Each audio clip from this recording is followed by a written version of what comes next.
بینەران و بیسەرانی کەناڵی تەلەڤیزیۆنی سلێمانی ئەم کاتتان باش من دانا حسامم ئەڵقەی یەکەم لە بەرنامەی گفتوگۆتان پێشکەش دەکەین. بەرنامەی گفتوگۆ بەرنمەیەکی سیاسی کەناڵی تەلەڤیزیۆنی سلێمانیە کە هەر جارە و لەسەر پرسێکی گرنگ گفتوگۆ دەکەین بە میوانداری کەسانی پسپۆڕ و ئەکادیمیست و کەسانی شارەزا. بۆ ئەم هەفتەیەش گفتوگۆ دەکەین لەسەر بابەتێکی گرنگ کە بریتە لە پرۆسەی هەڵبژاردن و باز لە هەڵبژاردن دەکەین و گرنگی هەڵبژاردن بۆ هەرێمی کوردستان. هەروەها میوانداری زۆر بەڕێز کاک ئیسماعیل ئەحمەد کە بەڕێزیان چاودێری سیاسیە لەگەڵمان دەبن. کاک ئیسماعیل بەخێر بێ. زۆر سپاس بۆ میوانداریت. زۆر بەخێر بێ. کاک ئیسماعیل هەڵبات هەڵبژاردن یەکێکە لە پرۆسە دیموکراتیە گرنگەکان کە لە جیهاندا گرنگی زۆری پێدەدرێت. پێم خۆشە لەو پرسیارەوە دەست پێ بکەم ئایا هەڵبژاردن چییە و چۆن سەری هەڵداوە لە ڕووی چەند زاراوە و چەمکەوە و هەڵبژاردن تا چەند گرنگە کە دواتر هی لەسەری. بەڵێ بەناوی خۆی گەورە سپاس بۆ میوانداریە. خۆشحاڵم لە یەکەم هەڵقەی بەرنامەی جەنابتا گفتوگۆ لەسەر تەوەرێک کە تەوەرێکی گرنگە بەڕاستی بەتایبەتی بۆ ئەمڕۆی هەرێمی کوردستان. هەڵبژاردن پرۆسەیەکی گشتگیر و هەمەلانەیە لە سیستەمێکی فەرمانڕەوایە بۆ سیستەمێکی تر باڵێن جیاوازی هەیە. ئەتوانین بڵێن وەکو دوو ڕووی دراوێکوان لەگە دیموکراسی. ناتوانانی تۆ باسی هەڵبژاردنگە گە باسی دیموکراسی نەکەیت، چونکە هەڵبژاردن بریتە لە یەکێک لە بنامەکانی دیموکراسی. بەڵام مەرج نییە هەر دەوڵەتێکا حکوومەتێکە پرۆسەی هەڵبژاردن جێبەجێکا بۆ دەوڵەتە بە حکوومەتە بڵین دەوڵەتێکی دیموکراتیە. زۆر جار حکوومەتە تۆتالیتاری و دیکتاتۆر و تاگڕەهەندەکان پەیڕەوی ئەو سیستەماکەن کە بریتە لە پرۆسی هەڵبژاردن. پرۆسی هەڵبژاردن یاخود دەنگدان بریتە لە بەشداریکردنی تاگەکان با بڵین لە کاروباری گشتیدا یاخود بەشداریکردنی تاگەکان بە شێوازێکی چالاکانە لە کاروباری ڕۆژانەدا کە ئەمەش زیاتر بۆ ئەوە گەڕێتەوە کەمێ خۆشگوزەرانی ئاستێکی باش خۆشگوزەرانی بۆ تاگەکانی کۆمەڵگا دابینکەن. ئەمەش مێژوویەکی کۆنی هەیە ڕاستی کە هەڵبژاردن بۆ یۆنانی کۆن دەگەڕێتەوانێ سەدەی حەوتی پێش زانی بە دروستی کە لەو سەردەمەدا شوێنێک هەبوو بە ناوی ئەگۆرا خەڵک ڕاستەوخۆ لەوێ بە شێوازێکی ڕاستەوخۆ با بڵێن کەسی پاڵێوراویان هەڵ ئەبژارد دەنگیان ئەدا کە ئەنجومەنێکیان دروستەکەی کە لە 500 کەس پێکاتە بوو لەوێت تەنها هاوڵاتی بۆی هەبوو، هاوڵاتی وێنانی کە ئەتوانێت نوێنەری خۆی یاخود دەنگ بدات نوێنەری خۆی دیاری بکات. لەوێ چەمکی هاوڵاتیش توانین بڵێن هەموو ئەو کەسانی نەگردو کە لە یۆنانە ژیاون، بەڵکو مەرجدار بووە چەمکی هاوڵاتی لە سەردەمی یۆناندا. هەندێک خەڵکی دیاریکراوی گرتووەتەوانی هەموو خەڵک نەیتوانیەوە لە یۆناندا دەنگدا. بۆ نمونە مەرجی ئەوە بۆ کەسێک توانای هەبێت چەک بکڕێت بۆ بەرگری لە یۆنان بکات، کەسێک تەمەنی 20 ساڵ بێت، کەسێکی ئازاد بێت، ڕەچەڵک یۆنانی بێت، کۆی لە نەبێت. چەمکی هاوڵاتی لە یۆنانی ئەو کاتەیە بۆ ئێستا جیاوازی هەیە. ئەم پرۆسی هەڵبژاردن لە یۆنانەوانیە بۆتە هەوێنێک بۆتە بنەمایەک بۆ ئەوەی کە ئێستا ئەمڕۆ ئێمە پیادەیەکەین کە زۆرێکیش با بڵێن لە دەوڵەتان بەو سیلسیلەیە هاتوونەوە تا گەیشتونە بەمڕۆ کەمڕۆ تا ڕادەی شێوازێکی پێشکەوتوترە لە چاو ڕابردوودا. و هەڵبژاردن کە ئەمەی ئەمڕۆ پیادەیەکەین بە تایبەتی لە دوای شۆڕشی ئەمریکا و شۆڕشی فەڕەنساوانی با بڵێن دیموکراسی لیبراڵی هاتۆتە ئاراوە. ئەتوانین بڵێن دەنگدان یەکێکە لەو بنەمایانەی کە تاک بە شێوازێک نوێنەری خۆی دیاریەکە بۆ نمونە بۆ پەرلەمان بیاخود بۆ سەرۆکایەتی بێت. لەبەرەوە هەڵبژاردن یەکێکە لە بنەما گرنگەکانی دیموکراسی، چونکە ئێمە پێناسێکی دیموکراسیکەین بریتە لە حکمی لە گەلەوە بۆ گەل، واتە گەل دەسەڵات دەدات بە فەرمانڕەوا وەرگەلیش ئەتوانێت دەسەڵات لە فەرمانڕەوا بسەنێتەوە. لەبەرەوە بۆ ئەمڕۆی هەرێمی کوردستانیش هەڵبژاردن گرنگێکی تایبەتی خۆی هەیە، بە تایبەتی ئێمە کە خاکمان داگیر کراوە و بە تایبەتی ئێمە ڕۆژ بە ڕۆژ ئیرادە و شوناس و با بڵێن گوتاری نەتەوەیمان لێ ئەسەندرێتەوانەیە. هەڵبژاردن ئێمە ئەوە نەمانەما بچینە قۆناغی هەڵبژاردنەوە ئەتوانین بڵێن مافی هەموو هاوڵاتیەکە کە بەپێی یاسا ئەو مەرجانی تێدایە بڕۆن بۆ دەنگدان و مافی ئەویان هەیە دەنگدەن. سێ ئاراستە هەیە بۆ ئەوی کە بڵێن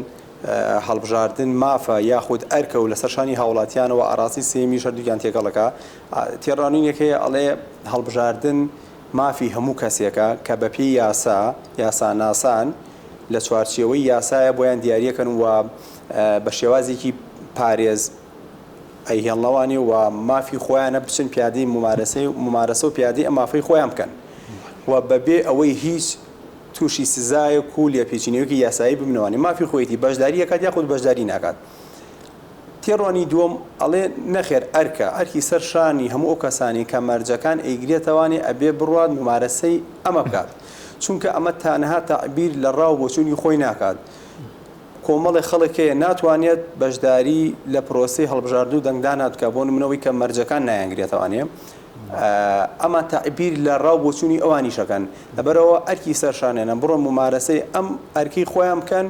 بۆ ئەوەی نوێنەری خۆیان و نوێنەری هەموو کەسانش دیاری بکەن کە مەرجەکان نایانگرێتەوانی. بۆ نمونە کەسێک لە 18 ساڵەوە بێت سا بەپێ قانونەکانی هەرێمی کوردستان ناتوانێت بچێت دەنگدات. لەبەرەوە ئەوەی کە مافی هەیە و ئەو مەرجە شمولیەکات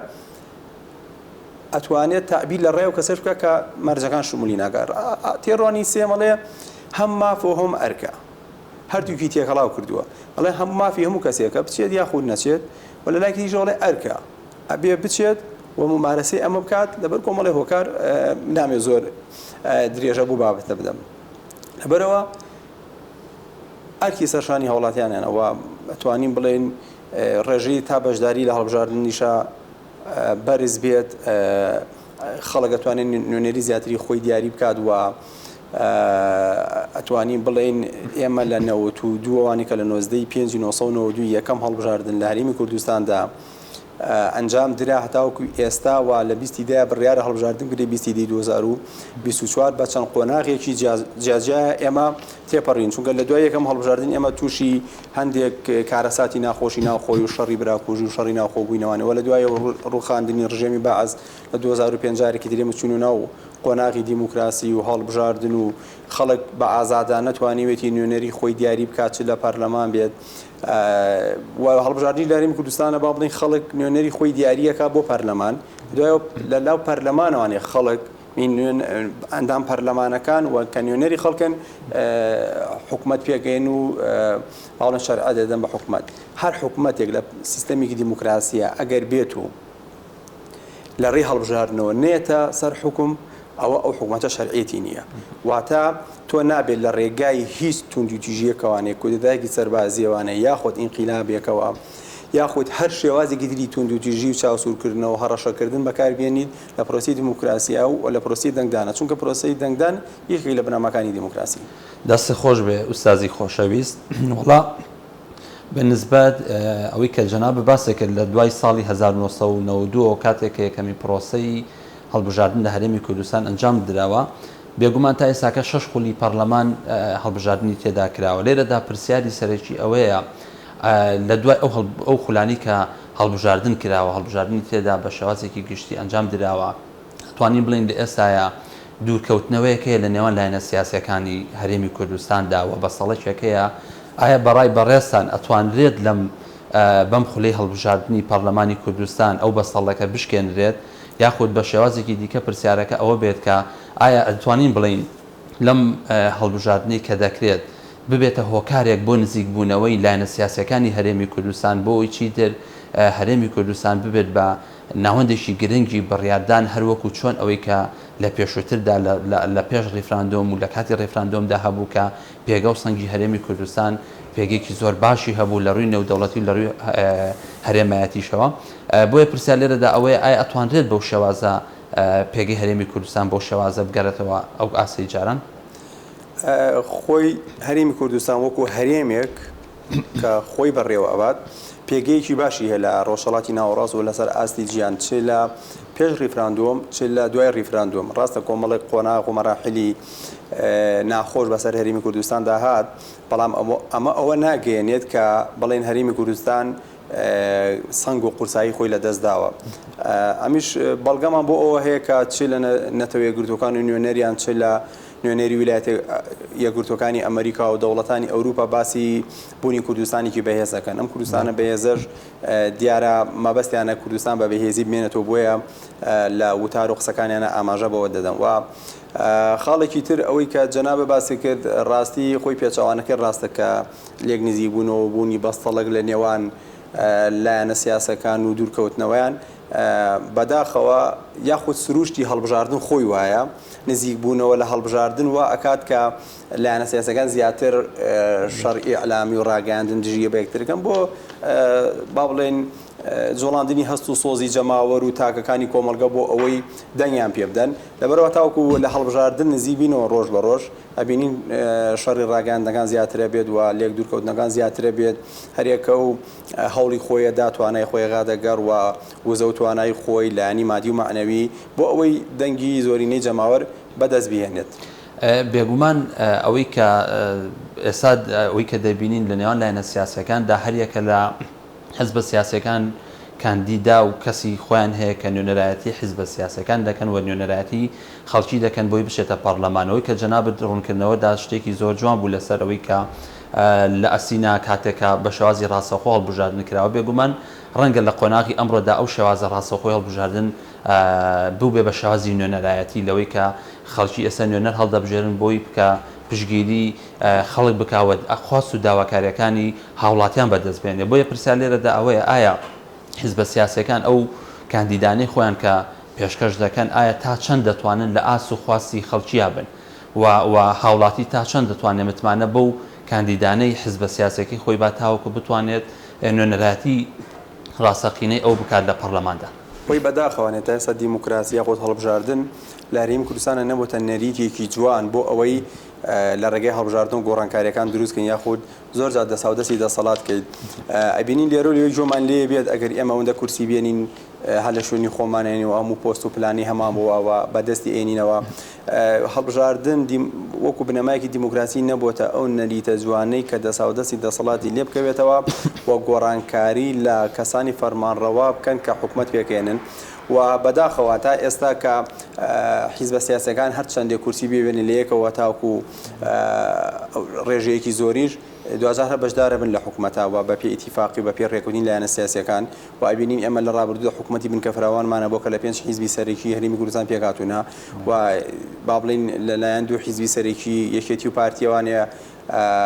حکومەت تشکیل کراوە لە ڕابردوودا واتە هەموو شێوازەکان تاقی کراونەتەوە تەنایەک شێواز تاقی نەکراوەتەوە. ئەویش ئەوەیە کە براوەی هەڵبژاردن بتوانێت حکومەت پێک بێنێت، چونکە لە زۆرینەی دەوڵەتی دیموکراسیەکان ئەم شێوازە پەیڕەوەکەن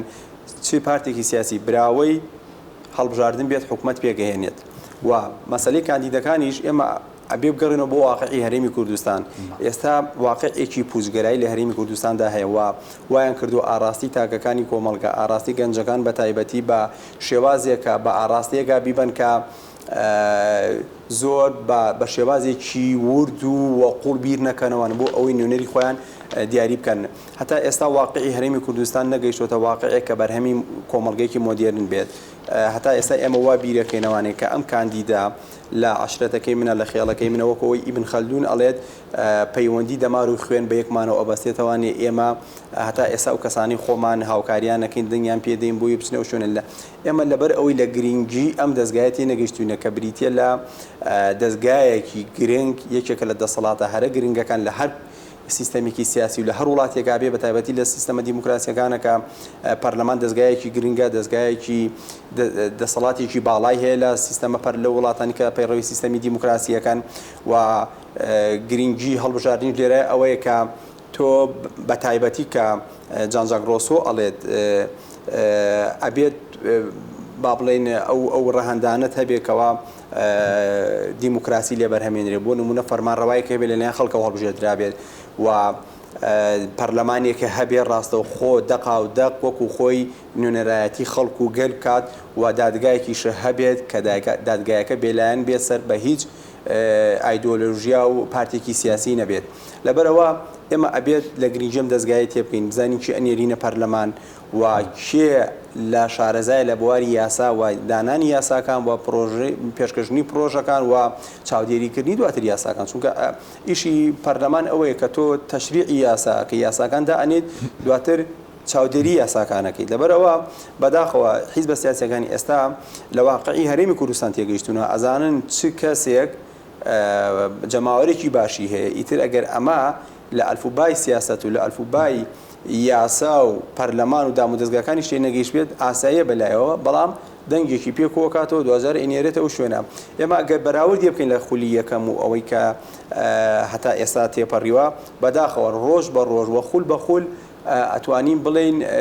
کوالیەتی ئەندام پەرلەمانەکان و یاساکانی شاتۆ دەخوارەوە بەداخەوە یعنی ئوستازی خۆشەویست ئەفو ئەتوانین بڵین ئەم کێشمەی کە ئێستا لە نێوان لاینەکاندا هەیە بۆ ئەوەی کە کاندیدەکانی خۆیان بنێرنە پەرلەمان زیاتر لەو لایەنەوەیە کە دەنگی پێکۆکاتەوە بۆ ئەوەی کە دوجار ئەو کەسێک کە دەنگەدا شەر نییە کەسێکی ئەکادیمیز بێ کەسێکی خوێنەوار بێ کەسێک بێ کە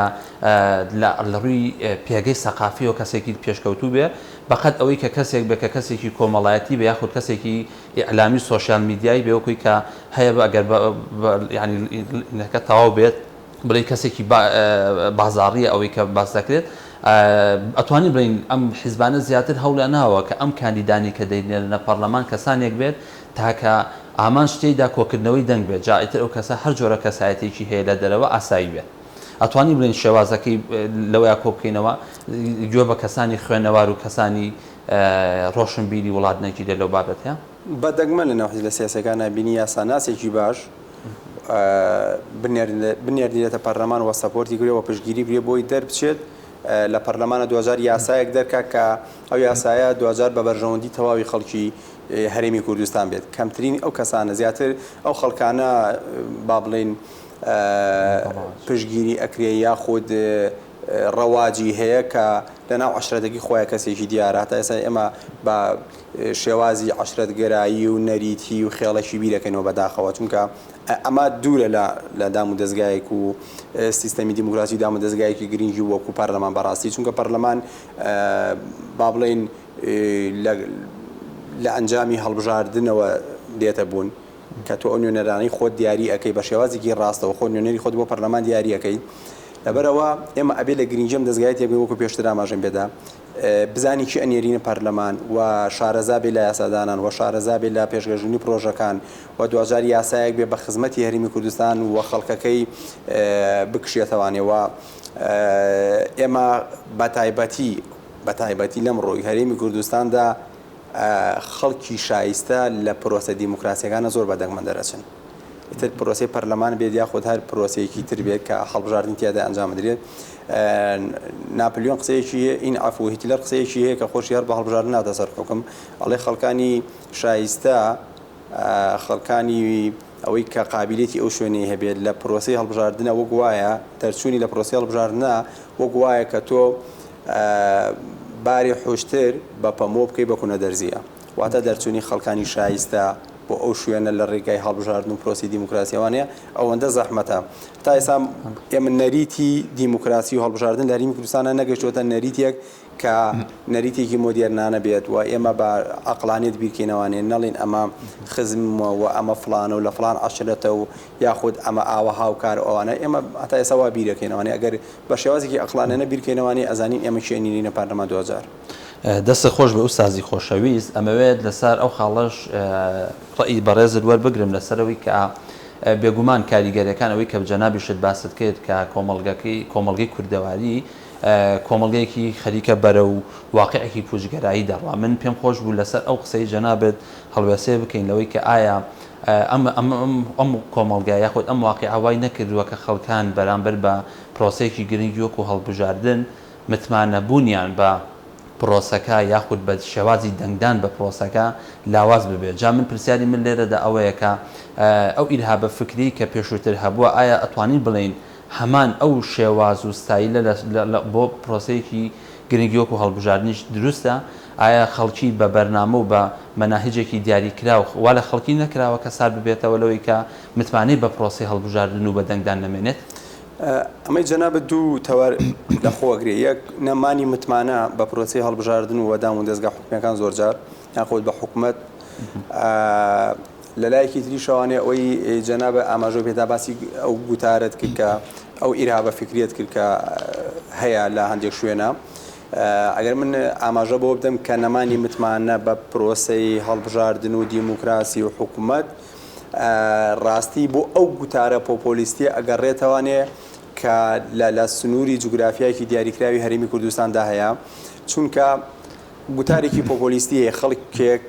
لە ڕێگای ئەم گوتارەوە گەیشتۆ بە دەسەڵات گەیشتووە بە پەرلەمان و بەسەر شان و پشتی ئەم خەڵکەدا ماوە فەقیر و هەژارەیە کە هەمیشە ئەوێت چارەسەری کێشە گەورەکان بە ڕێگایکی ئاسان کات کە ئەمە شتێکی مەحاڵە و وای پیشانەدات کە ئەم حکوومەتە و ئەوانی حکوومەتە پێکێناوە نامۆ بن بەم کۆمەلگایە بە شێوازێکی وەکو دێوەزمەیەک پیشانی خەڵکی باد حکوومەت و دام و دەستگا و با بڵێن پەرلەمان بکا بە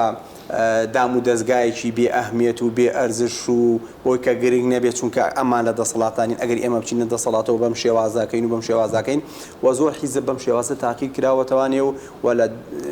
2010دا نەیتوانی و ئەوەی کە بەڵێنی داوە بە خەڵک جێبەجێ کات یەکێک لە نەمانی متمانەی خەڵک بە پەرلەمان یاخود بە هەڵبژاردن و بە پرۆسی دیموکراسی بۆ ئەگەڕێتەوە کە کۆمەڵی خەڵک بە گوتارێکی پۆپۆلیستی هاتوونەوە دەسەڵاتیان گردو دەدەست یاخود ئەندامی باشیان لە پەرلەمانە هەبووە کۆمەڵێک بەڵێنی باوق و بریق و زەبەلەحیان بە خەڵک داوە بەڵام دوجار تەنها ئەم هەست و سۆز و عەتفی خەڵکیان بەکارهێناوە بۆی بگەن بەم شوێنە دوجار نەیانتوانیوە بەڵێنەکانی خۆیان جێبەجێ بکەن یەکێک لە هۆکارەکانی نەمانی متمانە ئەم خاڵە یەکێکی لە هۆکارەکانی نەمانی متمانەی میلاد یاخود نەتەوە بە دام و دەستگاکان یاخود ئێمە بەزاقی لەسەر هەرێمی کوردستان قسە بکەین ئەوەیە کە پرۆسەی هەڵبژاردن نەیتوانیوە گۆڕانکاریەکی جەوهەری دروستکە بۆ نمونە حیزب هەیە کەمترین کورسی بەدەستێنێ بەڵام دوجار بواقعێک بەسەر هەرێمی کوردستانە هاتووە کە هەندێک شت با بڵێن ئەگەر بە دروستی باسی بکەین هێزی سەربازی و عسکەری بەدەست حیزبەوەیە ئەگەر ڕێژەیەکی کورسی کەمیش بێنێت ئەو هیچ بەلایەوە گرنگ نییە چونکە لایەنی عسکەری و مادی لەبەردەستایە و دوجار هەڕەشەکردن بەم دووشتە و ئەکات لەگەڵ حیزبی براوایە ڕێبکەوێت و دوجار حکومەت پێک بێنێت خاڵێکی تر نەمانی ئەمەیە کە خەڵک متمانی پێنامێنێت چونکە ئەڵێ ئەگەر من بچم بۆ دەنگدا من خۆم لە دایان کەسم ژۆلیە بووە ئەڵێ ئەگەر بچم بۆ دەنگدان نەچم بۆ دەنگدان هیچ لە مۆزوعەکە ناگۆڕێ کەمە خاڵێکی زۆر مەترسیدارە بەڕای من چونکە خەڵک ئەوە مافی خۆیەتی و ئەرکی سەرشانێتی بچێت ممارەسەی ئەم مافەی خۆی بکات ئەگەر ئێمە بتوانین بە هەڵبژاردن گۆڕانکاری جەوهەری دروستکەین ئەگەر ئێمە من ئەگەر حیزبەکەی من بۆ نمونە من حیزبێکی سیاسی مەیە ئەگەر بێت و ڕێژێکی کەمی کورسی هێنا قەچێکە بە ئەو سوار ساڵە ببم بە ئۆپۆزیسیۆن لایەنی براوە کە لە پەرلەمانە کە ڕێژێکی زۆری کورسەکانی بەدەستێنەوە بە ئەو حکومەت پێک بێنێت حتا ئێستا ئێمە گرتن دەستی دەسەڵاتمان لای هەندێک لە حیزبەکانم بۆ خزمەتکردنیە بۆ بەرژەوەندی شخصی بەڕاستی چونکە ئەگەر بۆ بەرژەوەندی شخصی نەبێت 4 ساڵ تۆ ئۆپۆزیسیۆن بە 4 ساڵەکە پرۆژە و خزمەتگوزارەکانی خۆت بەیان کە پیشانی خەڵکی دەبڵم لەگە 4 ساڵ چوومە دەسەڵات ئەمانە پێشکەشەکەم ئەگەر ئەم حیزبەی کەوا دەسەڵات حکومەتی پێکێناوە ئەگەر نەیتوانی دروستی بکە ئین ئەو خزمەتگوزارانە پێشکەشکات دەنگدەر بە ئەوەندە هۆشیار بێت با ئەخلانە بیرکاتەوە باوەعی هەبێ بە بابەتەکان ئەو حیزبە هەڵبژێرێ کە 2000 خزمەتیەکات دەستە خۆش بێ کاک ئیسماعیل کۆتا پرسیارم ئەوەیە کە وەکەوەی کە بڕیار دراوە لە 20دا هەڵبژاردننی هەرێمی کوردستان بکرێ و کە سەرۆکاتی هەرێمی کوردستان بەراری لەبارەوە داوە ئەمە ڕای بەڕێستان لەسەر ئەو هەڵبژاردنە وەربگرم ئایا ئەم هەڵبژاردنە چۆن نەبینن و تێڕوانینی ئێوە وەکو چاودێرێکی سیاسی لەسەر هەڵبژاردنەکە بە چ شێوازێکە حەزەکەم ڕای بەڕێستان بزانم و سوپاس. ئەم جارە ئەم خولەی پەرلەمانی کوردستان خولێکی جیاواز ئەبێت لە یەک ڕۆ لە با بڵێن لە میکانیزمی هەڵبژاردنەکانەوانێ بە هەڵبژاردنەوە بۆ پەرلەمانی کوردستان ئەویش ئەوەیە کە کوردستان دابەش کراوە بەسەر 4 بازنەیە هەر پارێزگایەک و بازنەیەکە لێرە خەڵک لەو شاری خۆی لەو پارێزگایی خۆی ئەتوانێت نوێنەری ڕاستەقینەی خۆی هەڵبژێرێت بۆ پەرلەمان جاران کوردستان یەک باز نەبوو بۆ زۆر جار نوێنەری شوێنێکی تر دەرئەچوو شارێک پارێزگایەکی زۆرجا گلەیەکی نوێنێری کەمترین نوێنێری من لە پەرلەمانایە ناتوانێت نوێنەرایەتی من کە بەڵام ئێستا ڕاستەوخۆ ئەتوانێت نوێنەری خۆی هەڵبژێرێ بۆ پەرلەمان و نوێنەری ئەو پارێزگایە ئەبێت ئەمە یەکێکە لە خاڵە ئیجابیەکان کە بۆ هاوڵاتیان زۆر باشە ئێستا وای لات و هەموو قەزا و ناحەیەک کە کاندیدی خۆی هەیە حیزبە سیاسیەکان دەستنیشانیان کردووە خەڵک ئەتوانێت ئەگەر نوێنەرێک ئەزانێ باشە و شارەزایە لە ئیشەکە و ئەتوانێت نوێنەرایەتی ڕاستەقینەی دەنگدەری ئەو خەڵکە بکات دەنگی ئەو خەڵکە بکات و ئەمە هەلێکی زۆر باشە بۆ خەڵک لەبەرەوەی بەسەر چوار بازنەیە دابەشکراوە بەڵام ئەوەی کە ناخۆشحاڵیە ئەوەی کە خەفەتی پێ ئەخۆی ئەوەی کە زۆرجا بە دیارەوە دۆژدا ئەمێنی ئەوەیە کە کاندیدەکانی بینی لە هەندێک حیزبی دیاری کرا و زۆرجار لە ئەوانی کە بەسەر بەخۆ خۆیان هەڵبژاردوونە خۆیان هەڵبژاردووە ڕاستی بەزەید بە حاڵی پەرلەمان و هەڵبژاردن و دیموکراسیە دێتەوە چونکە بەڕاستی وای لێ هاتووە خۆ هەڵبژاردن بۆ پەرلەمان خۆ پاڵاوتن بۆ پەرلەمان وای لێ هاتووە ببێتە پرۆسەی بۆ خۆ دەوڵەمەندکردن بەڕاستی سا کۆمەڵ خەڵک وای ئەبینێت لە گرنگی ئەو دەستگایە تێناگا کوالیتی پەرلەمانتارە کاندیدەکان ئەبینی بەداخەوە بەڕاستی بەزەید بە حاڵ و بە حاڵی پرۆسەی هەڵبژاردن و دیموکراسی دێتەوە چونکە کوالیتیان ئەوەندە خراپە کە نەک بۆ پەرلەمان بۆ هیچ شوێنێکی دام و دەستگای حکومەت نابێت. دەستخۆش سپاس کاک ئیسماعیل سپاس بۆ کاک ئیسماعیل چاودێری سیاسی کە لە بەرنامەکە میوانمان بووی بینەران و بیستەرانی بەڕێز سپاس بۆ ئێوەی بەڕێزیش کە تا ئێستا لەگەڵمان بوون بە هیوای ئەوەی کەوتانی بێتمان شیکردنەوەیەک بۆ واقعی ئەمڕۆی هەرێمی کوردستان بکەین دووبارە سپاس.